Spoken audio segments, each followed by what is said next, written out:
అందరికీ నమస్కారం. ఈరోజు ఈనాడు దినపత్రికలో ఒక మంచి వ్యాసన రావడం జరిగింది. చంపేస్తున్న చదువులు అని చాలా అద్భుతంగా వ్యాసం ఇవ్వడం జరిగింది. చంపేస్తున్న చదువులు అంటే ఇబ్బంది పడుతున్న చదువులు కాదు, ఈ చదువులు తట్టుకోలేక ఆత్మహత్యలు చేసుకొని చనిపోతున్నారు అని దీని అర్థము.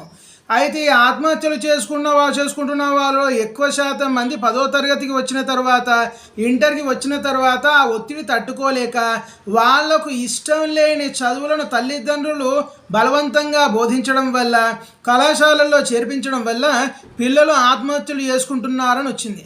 సరే, 10వ తరగతి తట్టుకోలేక ఆత్మహత్య చేసుకున్నాడు అంటే సహజం అనుకుందాము. ఇంటర్ తట్టుకోలేక ఆత్మహత్య చేసుకుంటున్నారు అంటే అది కూడా సహజమే అనుకుందాము. ఒత్తిడి తట్టుకోలేక, తల్లిదండ్రులు అర్థం చేసుకోలేకనో, లేకపోతే అక్కడ కళాశాలలో ఒత్తిడి నేపథ్యంలోనో ఏ కారణమైనా కానివ్వండి. కానీ ఇక్కడ ఇచ్చింది ఏంటంటే ఐఐటీలో చదువుతున్న విద్యార్థులు, ఎన్ఐటీలో చదువుతున్న విద్యార్థులు, మెడికల్ కాలేజీలలో చదువుతున్న విద్యార్థులు అంటే వైద్య విద్యార్థులు, ఈ స్థాయిలో చదువుతున్న విద్యార్థులు కూడా ఆత్మహత్యలు చేసుకుంటున్నారని ఇవ్వడం జరిగింది.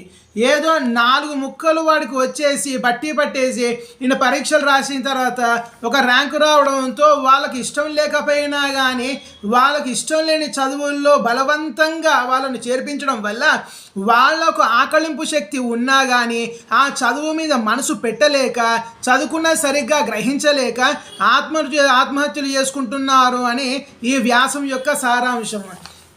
అంటే ఒక విద్యార్థి చదువులో రాణించాలి, జీవితంలో రాణించాలి. ముఖ్యంగా జీవితంలో రాణించాలి అంటే వాడికి పునాది చదివే.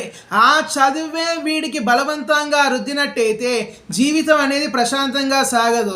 తల్లిదండ్రుల మళ్ళీ అక్కడ ఇంకోటి, రాజస్థాన్ కోటాలోని కోటాలోని విద్యాసంస్థ గురించి రాయడం జరిగింది. 2 గంటల వ్యవధిలో 2 విద్యార్థులు ఆత్మహత్యలు చేసుకున్నారని ఇవ్వడం జరిగింది. అక్కడ దయచేసి తల్లిదండ్రులారా ఒక్కసారి ఆలోచించండి. ఇప్పుడున్న ఈ మెకాలే విద్యా విధానంలో విద్యార్థుల మానసిక పరిస్థితి ఈ రకంగానే ఉంటుంది. అంటే అందరూ చేసుకుంటున్నారని నేను అనను, కాకపోతే ఎక్కువ శాతం మంది మానసిక పరిస్థితి మాత్రం ప్రశాంతంగా లేదు. వాళ్ళు చదువుతున్న దాని మీద వాళ్ళకు దృష్టి లేదు, ధ్యాస లేదు. మా భారతీయ సనాతన గురుకుల విద్యా విధానమే నిజమైన విద్యా విధానం. ఇదో గ్రహించండి.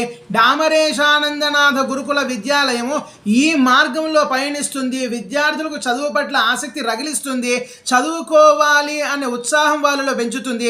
వాళ్ళకు ఏ విషయంలో ఆసక్తి ఉన్నదో గ్రహించి తదనుగుణంగా దానిలో ప్రోత్సాహం అందిస్తుంది. కాబట్టి మీ పిల్లలను డామరేశానందనాథ గురుకుల విద్యాలయంలో చేర్పించండి, వాళ్ళ భవిష్యత్తుకి బాటలు వేయండి.